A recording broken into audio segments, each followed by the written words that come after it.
Vamos a nuestra segunda clase de principios primarios.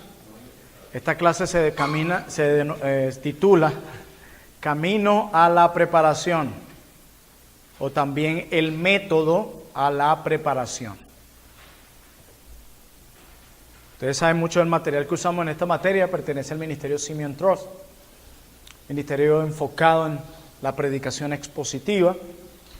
Y ya en la clase anterior vimos cómo mantenernos en la línea, ¿recuerdan? Estudiamos Génesis capítulo 3, la necesidad de decir exactamente lo que Dios dice. No podemos ni agregar ni quitar, tenemos que ser fiel al texto. El texto debe ser rey, el texto debe dominar, el texto debe tener un lugar preeminente en medio de nuestra predicación expositiva. Entonces vamos a ir el camino a la preparación. Y lo primero que quiero decir es que el camino más largo es el camino más seguro a nuestro viaje en la preparación. Nosotros siempre queremos tomar los caminos más cortos, ¿verdad? Si hay atajos, si podemos desviarnos para llegar más rápido. Pero eso no puede ser aplicado concerniente a la predicación. Nosotros en cuanto a la predicación, nosotros necesitamos y podemos tomar el camino más largo. Creo que falta el pastor Rubén, si podemos llamarle, por favor. Entonces, vamos a tomar el camino más largo. Va a llevar más trabajo, pero es el mejor. Y el primer lugar en donde nosotros comenzamos, cuando también tomamos el camino largo, es en el texto. Allí comienza nuestro camino, en el texto bíblico. Nosotros, cuando me refiero que debemos comenzar en el texto, es que nosotros debemos considerar siempre cuando vamos a prepararnos para predicar, es comenzar con la audiencia original. ¿Entendemos eso? Eso es vital. La audiencia original. Ahí es donde comenzamos hasta llegar al hoy. Y el hoy es nuestra audiencia actual. Tenemos que comenzar en la Palestina del primer siglo, en Oriente, y llegar a la iglesia en Venezuela, en Occidente, en el siglo XXI. Y ese es un trabajo largo. ¿Cómo nosotros vamos a tomar aquel texto que tuvo un significado para aquella audiencia con una cultura totalmente distinta a la nuestra y aplicar ese pasaje bíblico a nuestra audiencia hoy en Latinoamérica?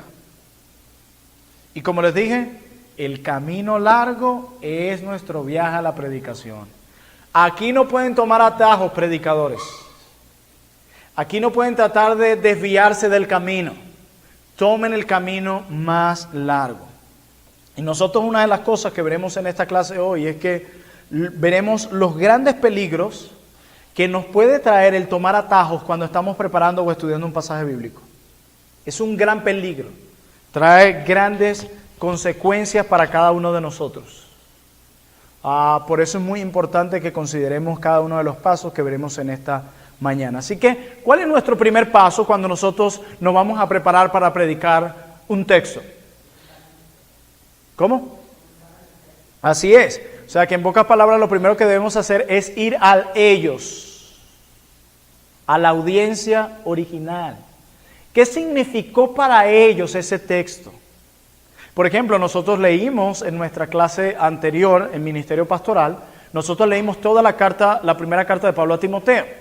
¿Qué significaban cada una de esas palabras para Timoteo en ese momento? ¿Qué implicaciones traía? ¿Qué estaba sucediendo que Pablo tuvo que decir precisamente esas palabras y no otras? Antes de yo agarrar 1 Timoteo capítulo 1 y de una vez aplicarlo a mí, al hoy, yo primero debo pensar cómo lo entendieron ellos, cómo lo entendió la primera audiencia. Y a ese proceso de nosotros entender qué significó para ellos, o sea, para la audiencia original, a ese proceso se le llama exégesis.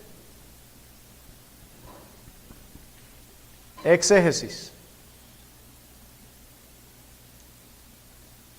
Parece que estamos viendo el camino a la preparación. Exégesis. Y en esa exégesis, nosotros lo que queremos ver es ¿qué significó ese texto? Nosotros tratamos de encontrar el significado de ese texto. ¿Por qué está ese texto en la Biblia? ¿Por qué está ahí? ¿Por qué tuvieron que añadirlo? ¿Por qué está justamente al principio y no al final? ¿Por qué está en el medio de la carta? Tienen que analizar todo eso. Y otra de las cosas que nosotros debemos ver cuando nosotros leemos un pasaje bíblico es cómo organizó el autor ese pasaje. ¿Cómo lo organizó? Primero comienza con un indicativo, luego viene un imperativo, termina en doxología. ¿Cómo lo organizó? ¿Cómo está organizado? ¿Cómo lo introduce? ¿Cómo concluye? ¿Cómo lo organizó él? Lo primero que hace es dándonos un panorama general, luego específico, cómo lo organizó el autor. Y esa es una de las herramientas que vamos a ver en este curso de principios primarios, que va a ser cómo encontrar la estructura de un pasaje, eso lo vamos a ver en una de las clases, cómo encontrar el contexto, que lo vamos a ver en la próxima clase, cómo encontrar la línea melódica, o sea, el tema de toda la carta o libro. Esas son herramientas que nosotros debemos aprender a usar y que yo les voy a enseñar aquí con la ayuda del Señor a usar. Pero aquí estamos en nuestra clase de hoy, es el método a la preparación, el camino a la preparación. Así que no podemos correr nosotros de una manera rápida del ellos al hoy. No podemos correr de aquí a allá. Bueno, ya yo tengo la exégesis de mi pasaje. Vamos a hacer algo sencillo. Vamos de una vez del exégesis al hoy. Ya, vamos a aplicar de una vez el pasaje. ¿Qué pasaría si nosotros vamos del exégesis directo al hoy? ¿Cuáles son los peligros que correríamos? A ver. Moralismo. Moralizar el pasaje. Se va a convertir sencillamente en un sermón lleno de mandamientos, moralismo y ya. Y la iglesia va a salir cargada de mandamientos y ya. ¿Y tú crees que te la comiste? ¿Tú crees que todo salió excelente, que lo hiciste muy bien? Pero no es así. De hecho, hermanos, si tú vas directo de ellos al hoy, un ateo se sentiría cómodo con tu sermón. Así de sencillo. ¿Por qué? Porque corres el riesgo que se convierta en un sermón meramente intelectual. Aquí en mi exégesis, la palabra en griego y en hebreo significa esto y el contexto cultural aquello y lo otro. Así que nosotros tenemos que hacer esto y ya. ¡Wow! Un ateo se sentiría cómodo. Así de sencillo. ¿Cómo? Así es. Totalmente. Hay algo que yo quiero que ustedes sepan, hermano, y que todo buen predicador debe saber. Exégesis solamente no es predicación expositiva. ¿Escucharon eso? Exégesis solamente no es predicación expositiva. A veces tú puedes pensar, bueno, yo me paré en el púlpito de mi iglesia y dije qué significaba esta palabra y aquella, y vuelvo y repito, y el contexto cultural, y no sé qué, y lo otro, y listo. Y muchos creen, y lo están haciendo así, y creen que eso es predicación expositiva. Eso no es predicación expositiva. Eso puede sonar muy intelectual, pero eso no es predicación expositiva, hermanos. Y la pregunta es, ¿qué sucede con toda la exégesis? Mire, yo le voy a decir algo que decía el hermano Jeremy Mix, y él decía que el 90% de nuestra exégesis se queda en el escritorio. Y hay predicadores hoy que se están llevando el 90% de la exégesis al púlpito. Entonces la hermana Juanita, que está ahí sentada, que llegó hasta 3er grado, que ella no entiende mucho asunto gramatical, ella salió más confundida de lo que entró. Porque tú quisiste convertir tu sermón en algo meramente intelectual y el 90% solo es exégesis, pero un sermón lleno solo de exégesis no es predicación expositiva. ¿Qué debemos hacer entonces, Pastor Plinio? Si no debemos pasar del exégesis directo al hoy, ¿qué debemos hacer, Pastor Plinio? Bueno, nosotros tenemos algo que se llama reflexión teológica.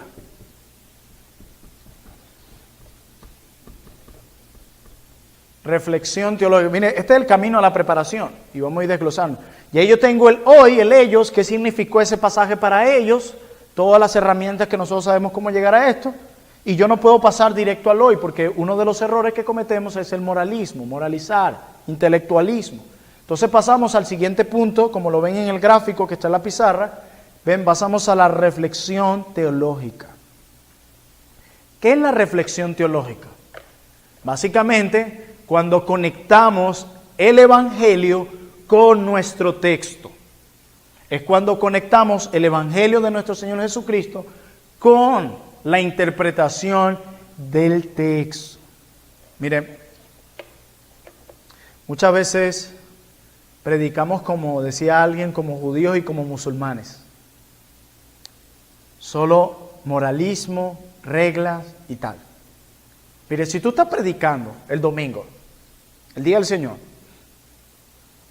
y en tu audiencia hay un judío, y tú agarras un pasaje, y tú dices, Dios nos manda que debemos ser buenos padres. Ese judío decía, amén. Los judíos van a estar de acuerdo contigo con eso. Por ejemplo, si tú dices el domingo, debemos ayudar a los pobres, los musulmanes estarán de acuerdo contigo en eso y dirán, así es, ayudar a los pobres. ¿Por qué? Porque cuando tú mencionas estas dos cosas que yo acabo de decir, tú vas a encontrar que tienes muchas cosas en común con ellos, que ser buenos padres y ayudar al pobre. Pero ¿sabes qué tú no tienes en común con ellos? Que Jesucristo es el Señor. Que Jesucristo es el Salvador del mundo. En quien fuera de Él no hay salvación. En que el Evangelio es la motivación para cada una de las cosas que nosotros acabamos de decir. Y en el Evangelio encontramos el ejemplo de lo que acabamos de ver. Es eso lo que no tenemos en común con el judío, con el musulmán y aún con el católico romano. Y es eso lo que debemos exaltar.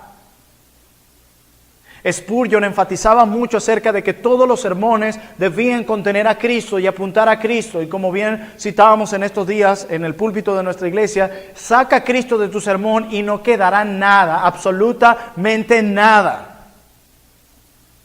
Es importante ver a Cristo, quien es el tema central de toda la Biblia cuando hacemos nuestra exégesis. Es Cristo, la reflexión teológica, conectarlo con nuestro pasaje. Obviamente, hombres como Spurgeon y como muchos también se fueron al otro extremo. Y yo creo que hoy en día nos alegramos de que se esté de nuevo exaltando la idea de la teología bíblica, de buscar a Cristo en la Biblia, etcétera. Pero creo que muchos están yendo al extremo, tratando de encontrar Cristo en los lugares donde no está. Y Cristo aquí, Cristo allá y Cristo acá, y buscando a Cristo por debajo de cada piedra. Eso es un error teológico, donde nosotros podemos terminar espiritualizando la Escritura. Y buscando tipos de Cristo en todos lados. Este es un tipo de Cristo, un tipo de Cristo, un tipo de Cristo. Cosas que la Biblia misma no lo atribuye como un tipo de Cristo. Y para eso yo quiero ver un ejemplo que con todo respeto quiero mencionar acerca de Spurgeon, un predicador que quiero resaltar, que admiro y respeto mucho, pero quien también, como muchos otros, cometieron grandes errores. Acompáñenme a la segunda carta de Pablo a Timoteo. Segunda carta de Pablo a Timoteo. Vamos a leer el capítulo 4.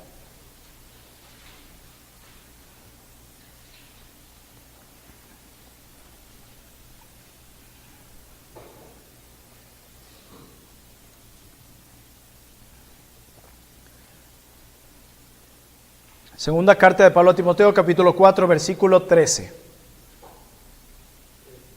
13.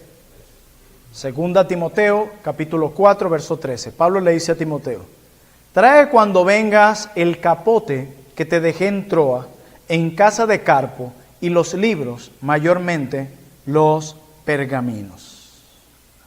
Pablo le dice, mira Timoteo, apenas venga, tráeme la capa, hazme el favor. Y Spurgeon toma este pasaje y miren lo que dice. Dice Spurgeon, cómo se vació y a qué extremo de pobreza estaba dispuesto a caer por amor al nombre de Cristo. No se quejen porque Pablo mencione sus vestidos.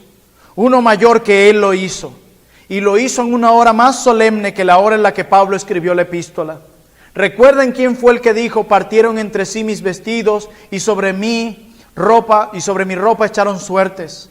El Salvador había de morir en la absoluta desnudez, y el apóstol Pablo es reducido a algo semejante a él cuando se encuentra temblando de frío. O sea, el Spurgeon, considerando 2 Timoteo 4:13, cuando Pablo le dice: tráeme la capota, de la cual se había despojado, Spurgeon lo conecta con Cristo, quien se despojó de sus vestidos, quien se despojó de todo a morir por nosotros. ¿Es correcto eso? En un sentido sí, lo que está diciendo. Cristo se despojó de todo por nosotros. Eso es teológicamente correcto, pero no es lo que el texto dice. ¿Y saben qué es lo que está pasando en muchos púlpitos en Latinoamérica y en nuestro país? Que los pastores se están preparando el domingo y están predicando algo que es teológicamente correcto, pero no es lo que el texto dice. Y nosotros no estamos llamados solo a predicar cosas teológicamente correctas, sino lo que el texto dice, que el texto nos domine. Tenemos que cuidarnos de mantenernos en la línea. Tú puedes hablar y tomar, y bueno, y este texto, la predestinación y la elección soberana, sí, eso es verdad. Pero el texto realmente lo que está comunicando a su audiencia es eso. Realmente lo que Pablo está haciendo es enseñando la doctrina de la elección a su iglesia y explicándola. ¿Es eso realmente? Mire, hermanos, Pablo quizás pidió su capa porque tenía frío ya. Eso es todo. No hay más complique en eso. No tengo yo que agarrar el texto y sí, como Cristo se despojó, Pablo se despojó de su capa y no sé qué. Ese es el error que cometen muchos cuando quieren encontrar a Cristo en cada pedacito, en cada versículo. Es un error. Miren, nuestro trabajo es hacer conexiones legítimas. No debemos pasar la línea aún en nuestra conexión con Cristo. ¿Ustedes se acuerdan de la clase de mantenernos en la línea? Podemos pensar que mantenernos en la línea es mantenernos en la línea de la exégesis. Bueno, ni añadir más a lo que significaba el texto, a su audiencia original, etcétera, según en el contexto en el que está. No, también tienes que mantenerte en la línea aún en la reflexión teológica. No puedes ni decir más ni decir menos aún cuando quieras conectar a Cristo en el pasaje. Eso también es violar la línea. Y yo sé que para muchos, porque un grupo grande de ustedes el año pasado vio parte de este curso, y a los que son nuevos, tal vez algunas cosas todavía les parecen no tan claras, y es por eso que estoy dando tantos detalles y ejemplos. Miren, la pregunta que debemos hacernos es: ¿cómo está revelado Cristo en mi texto? ¿Cómo está? Vamos a hacer un ejercicio. Acompáñenme todos a Éxodo 19. Vamos a empezar. Uno de los propósitos de Simeon Trust y de estos talleres es equilibrar la teoría y la práctica. Así que vamos a Éxodo 19. Ok, listo. Ya ustedes pudieron reunirse con su compañero y ver el texto. Entonces, ¿qué es lo que ven allí?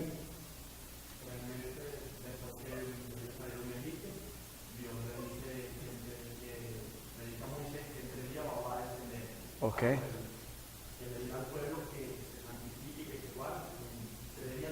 Pero ¿cómo sucede eso entre Dios y Moisés? ¿Dónde y cómo? Ok. Ok. Ok.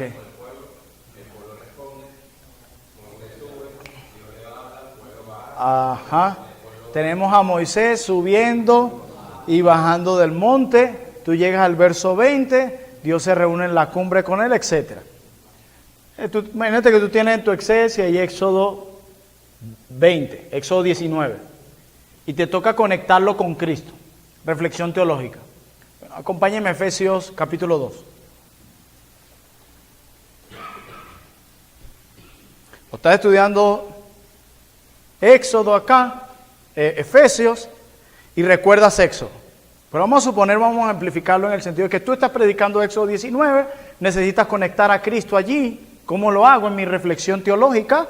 Para no moralizar y no quiero ir al hoy. Efesios 2:20. Mira lo que dice Efesios 2:20. Edificaos sobre el fundamento de los apóstoles y profetas, siendo la principal piedra del ángulo Jesucristo mismo. Aquí está. Ya sé cómo conectar mi pasaje. Piedra. ¿Qué era el monte Sinaí? Era una piedra grande y árido. Así es. Así es que, ¿cuál es mi idea? Bueno, como Moisés subió al monte Sinaí para reunirse con Dios, nosotros debemos subir a Jesucristo para llegar a Dios. ¡Oh! ¡Qué increíble! Pastor, y tiene a gente llorando. Y sale del culto y la hermana te dice, pastor, increíble. Nunca había visto eso en ese pasaje. Nunca lo había visto, de verdad, es cierto, es cierto. Moisés sube para reunirse con Dios.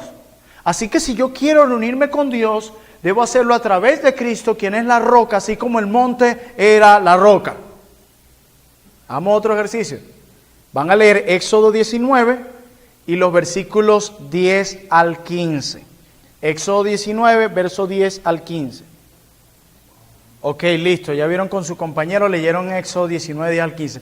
¿Qué ven ahí en Éxodo 19, 10 al 15? No, más allá. Michael. No.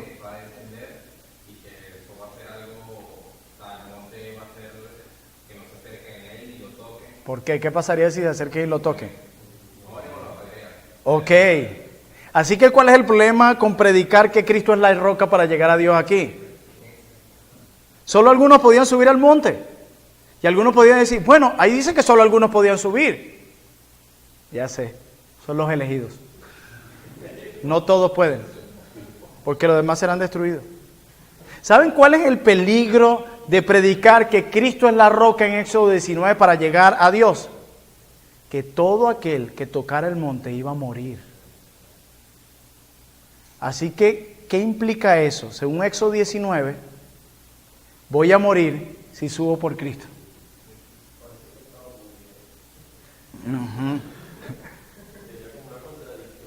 Totalmente, una contradicción. Yo no puedo conectar eso, porque se supone que más bien todo lo que tocara el monte iban a ser destruidos. Entonces quiere decir que si yo me acerco a Cristo soy destruido. ¿Qué esperanza puede proveer eso para alguien en ese culto? Cuando a esa hermana se le explica el pasaje que va a devolverse y con el bastón va a golpear al pastor. Ajá, ¿cuál vida? De lo que resulta en muerte.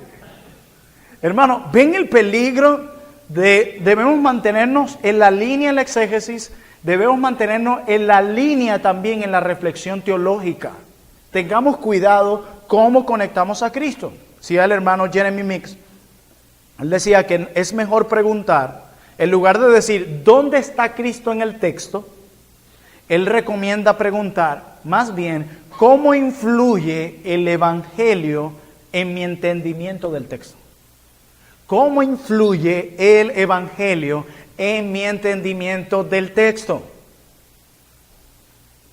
Porque siempre se vamos a preguntar ¿cómo está Cristo? Vamos a saberlo en cada detalle y con esta pasada de piedra, piedra, aquí piedra, roca. Y vamos a empezar a decir una cantidad de locuras que la Biblia no dice, hermanos. Y a ustedes no les gustaría que alguien venga diciendo algo que ustedes no dijeron. Y Dios no quiere que estemos diciendo en el púlpito algo que Él no ha dicho ni ha inspirado en su palabra. Repito, predicación expositiva no es decir algo teológicamente correcto. Es predicar lo que el texto diga y que eso te lleva a decir, a predicar algo correcto. Hay muchos hoy predicando y se paran un texto y lo abren, pero para predicar una doctrina. Predica el texto en su contexto, qué quiere decir, qué significó esa audiencia. No agregues más ni quites. Si quieres predicar de la elección de otra cosa, toma otro material, pero no esos textos, o busca textos que realmente estén enfatizando eso. Así de sencillo.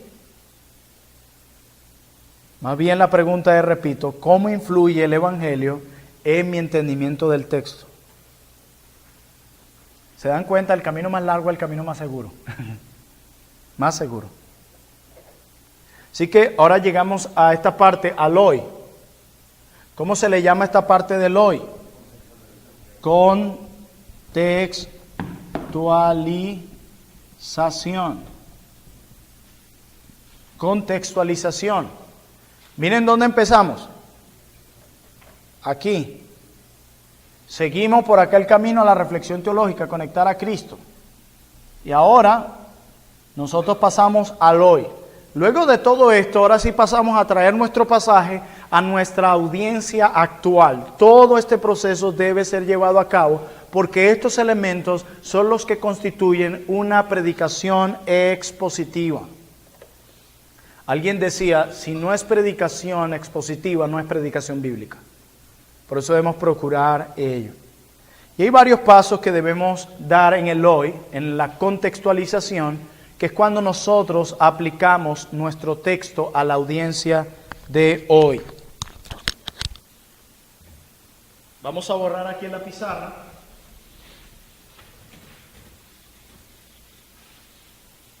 Ese gráfico tienen que tenerlo siempre presente, este gráfico que hicimos. Ok. Entre el camino de la preparación, ya cuando llegamos a la contextualización, o sea, cómo aplicamos el texto al hoy, hay varios consejos que yo quisiera darle. El primero es orar.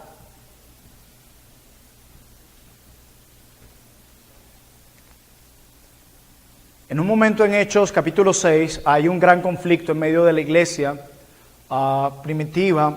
La iglesia ha crecido en números, las viudas estaban siendo desatendidas y había una serie de problemas. Se establecen los diáconos y dicen los apóstoles que eso era necesario para que ellos se pudieran dedicar al ministerio de la oración y de la palabra. ¿Cuál está el primero en medio de esos dos que se mencionan? La oración, resaltando la importancia de que todo predicador debe orar. A veces pensamos en esto como algo trivial, como algo que no es necesario hacer. Y hermanos míos, yo creo que una labor tan maravillosa, donde es Dios quien salva a los pecadores por medio de la predicación, una de las labores que nosotros como predicadores debemos hacer más es orar. Orar por el texto que vamos a predicar. Orar para que Dios nos dé luz en la interpretación del texto. Orar para que Dios nos conceda el tiempo para exponer ese texto. Orar por nuestra audiencia que va a escuchar ese texto.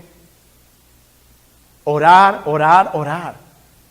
Mire, hermano, yo le voy a hacer una pregunta y sean honestos. ¿Qué tanto oran cuando se preparan para predicar un sermón? O un devocional, cuando les toca exponer el texto. ¿Qué tanto oran? O son de los que agarran, bueno, vamos a darle, la idea es exponer esto y ya. Como si la predicación fuera algo meramente humano. No, la predicación requiere la intervención divina. Por lo tanto, debemos recurrir al poder de Dios para que nos asista en la predicación. A veces luchamos tanto con un texto, pienso yo, y batallamos tanto, y aunque sabemos que hay textos que son más difíciles que otros, pero yo creo que muchos de esos problemas que se nos presentan en el camino es porque no hemos orado.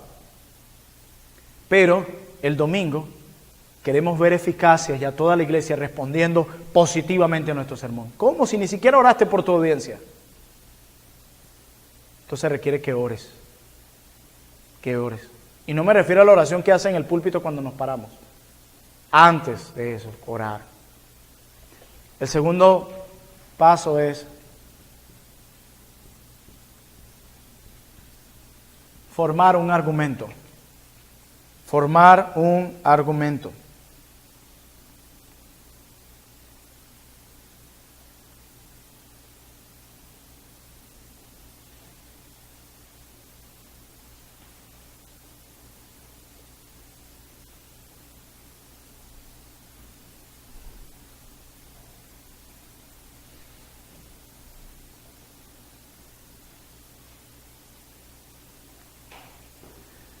Vayan a Hechos 17, por favor. Hechos 17, y van a leer los versículos 1 al 4. Hechos 17, verso 1 al 4. Y van a, junto con su compañero, van a responder a esta pregunta. ¿Qué hace Pablo? ¿El qué? ¿Y cuáles son los resultados? ¿Qué hace Pablo allí en Hechos 17, del 1 al 4? ¿Y cuáles son los resultados de lo que Pablo hace allí? Tómense unos minutos. ¿Listo, hermanos? Continuemos. Ok. ¿Qué vieron allí en Hechos 17, del 1 al 4? ¿Qué es lo que hace Pablo, primeramente? Sí, eso fue lo que le faltó. Ok, ¿qué hizo Pablo? Que según el texto nos menciona varias cosas que hace Pablo. ¿Cuáles eran? Ajá.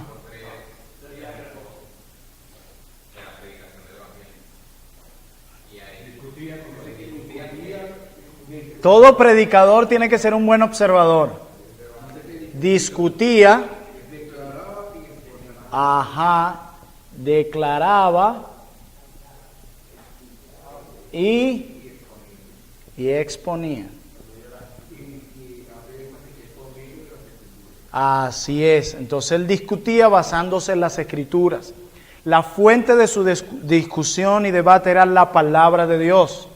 Ese es allí donde empieza nuestro debate. Nosotros yo pienso, yo creo, a mí me parece, no, es ir a la Escritura. Lo segundo que él hizo fue exponer las Escrituras. Y lo tercero que hizo fue, allí él discutía, exponía, y todo esto lo hacía presentando evidencias. ¿Y qué es lo que hace el texto? ¿Qué es lo que nos dice el texto? Dice Pablo, el versículo 3, declarando y exponiendo por medio de las Escrituras que era necesario que el Cristo padeciese y resucitase de los muertos. Él está dando evidencias. Y que Jesús, a quien yo os anuncio, decía, Él es el Cristo. ¿Cuáles fueron los resultados de este argumento que Pablo está presentando aquí? Conversión. Así es. Conversión. Muchos creyeron y se unieron a Pablo. Así que nosotros debemos formar un argumento en la contextualización cuando nos estamos dirigiendo a nuestra audiencia.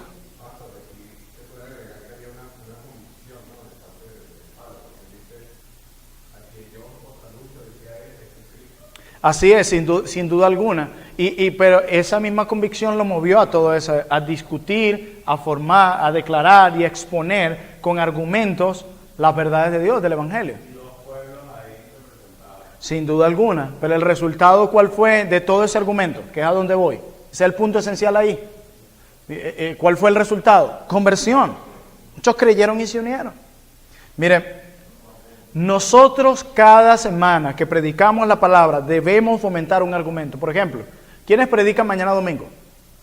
Levanten su mano. Ok. ¿Cuál es el argumento que mañana le van a presentar a su iglesia? Ustedes tienen que tener claro cuál es el argumento. El texto que ustedes ya le hicieron la exégesis, la reflexión teológica y que lo van a aplicar a su audiencia, porque la contextualización, el hoy, es aplicar todo eso a mi audiencia actual.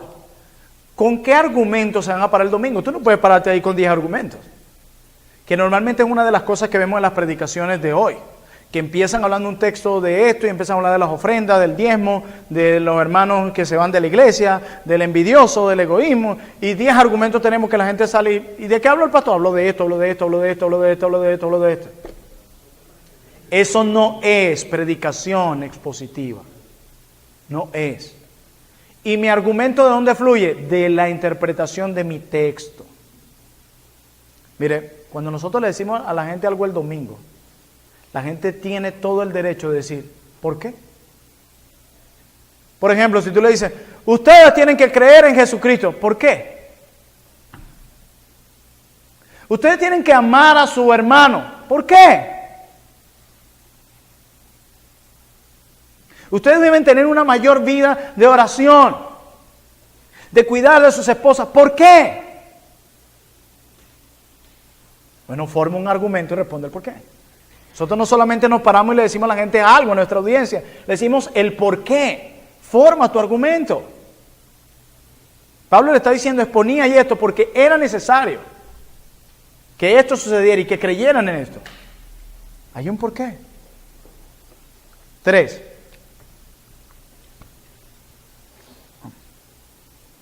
Aquí está. 3. Considera a tu audiencia. Considera a tu audiencia. Esto estamos en las aplicaciones, la contextualización. Considera a tu audiencia. Hermanos, ¿qué cambios queremos lograr en nuestra audiencia con este sermón? Porque tú no te paras ahí, ya hiciste una exégesis. ¡Wow! Mira lo que dice el texto, qué maravilloso. Y mira cómo se conecta con Cristo. Cómo este texto me permite tener un mayor entendimiento del Evangelio. Pero tú no sabes qué es lo que quieres lograr cuando te vas a parar ahí en ese púlpito el domingo. ¿Cuál es el fin, el propósito? ¿Qué es lo que quieres lograr? ¿Cuál es el cambio que esperas en tu audiencia? ¿Cuál era el cambio que Pablo esperaba en la audiencia con quien discutía, declaraba y exponía? Así es. Así es. Entonces, ¿qué es lo que nosotros esperamos con nuestra audiencia? Cuando le estamos presentando ese argumento, cuando preparamos este sermón que ya nosotros sabemos en una frase, voy a predicar un sermón, ¿y qué quiere decir? La necesidad de refugiarnos en el Evangelio en lugar de la ley. Ok, ¿y qué esperas de tu iglesia? ¿Qué esperas de tu audiencia? Mire, es muy importante cómo comunicamos nuestro sermón. En la contextualización, muy importante. Es vital, vital, hermanos. A veces podemos predicar por 1 hora y no decir nada. Como a veces podemos predicar por 20 minutos y no decir nada. Pastor, el predicador habló de todo allí, pero no dijo nada al final. Por eso es muy importante en esta parte, el considera tu audiencia, predicar con claridad. Un buen predicador es alguien que predica con claridad. Es alguien a quien termina el sermón y aún el niño de 8 años puede decirte aún en pocas palabras lo que tú hablaste. Predica con claridad. No trates de hacer rebuscado y confuso en tu sermón. Yo no estoy hablando de minimizar el texto. Predicar con claridad el texto. Mire, decía el hermano Jeremy Mix. Él decía que a veces decimos, bueno, mira, yo para predicar ese pasaje necesito como unos 50 domingos y para predicar este texto como 2 horas. Y Jeremy Mix dice, si esto es así, tú estás en problema. Él dice, si tú no puedes predicar 2 Timoteo en 5 minutos, tú no entiendes 2 Timoteo. ¿Tú dirás cómo es eso? Obviamente tú deberías conocer el tema central de la carta. Y si tú conoces el tema central de la carta, la puedes predicar en 5 minutos. Y uno que dice, no, yo necesito 50 sermones para predicar esa carta. Unos 10 años más o menos. Yo creo que ya con esto ya me quedo tranquilo y me despido del ministerio pastoral. Hay un problema grave. Tú tienes que llegar al mero corazón de cada libro, de cada carta que predicas. Y si tú llegaste al mero corazón de esa carta, exponla en 5 minutos. Así era que se leían las cartas en aquel momento. No llegaba a Timoteo, ya va, que primero me dijo que cuidara de los falsos maestros. Vengan el próximo domingo, y así.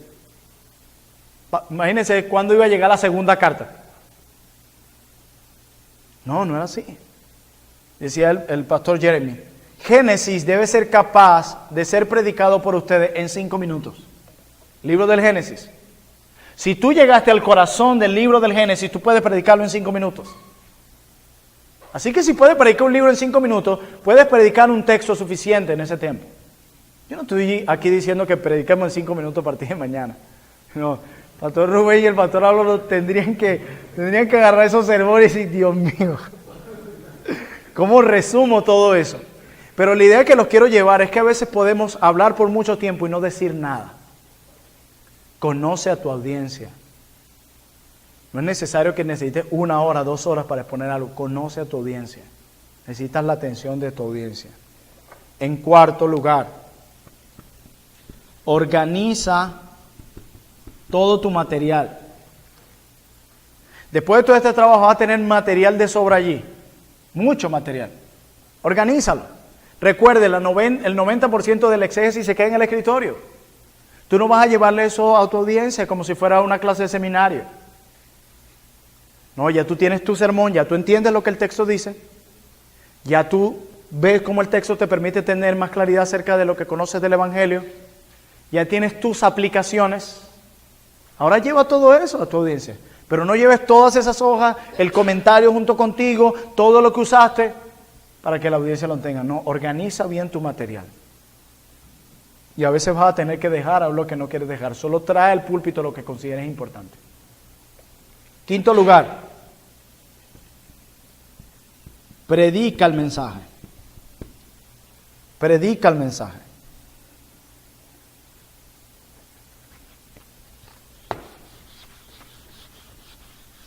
Y yo te voy a dar un consejo aquí bien práctico.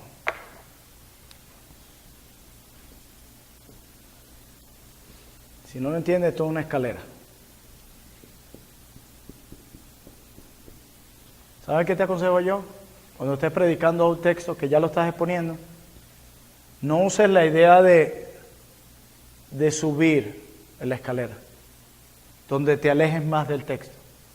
No Más bien baja en la escalera como lo hace el gráfico. Baja el texto. En tu predicación mantente abajo en el texto, en el texto. Hay momentos donde te vas a sentir tentado de subir. No.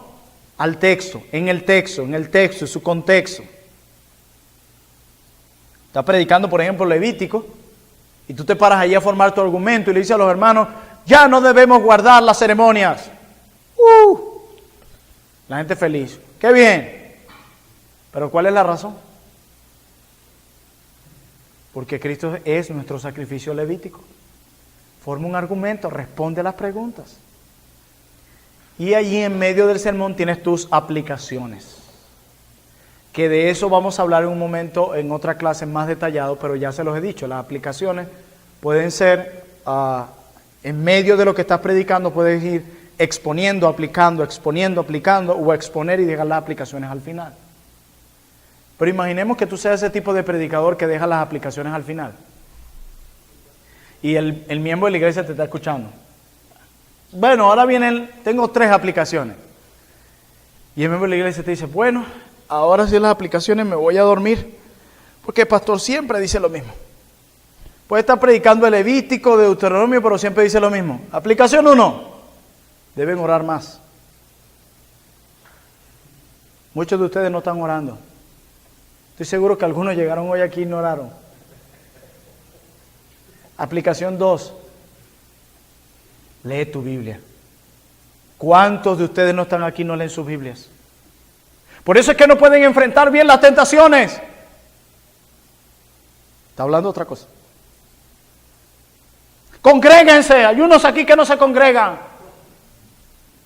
Y el hermano así, yo sabía. Lo mismo todos los domingos cuando le toca aplicar.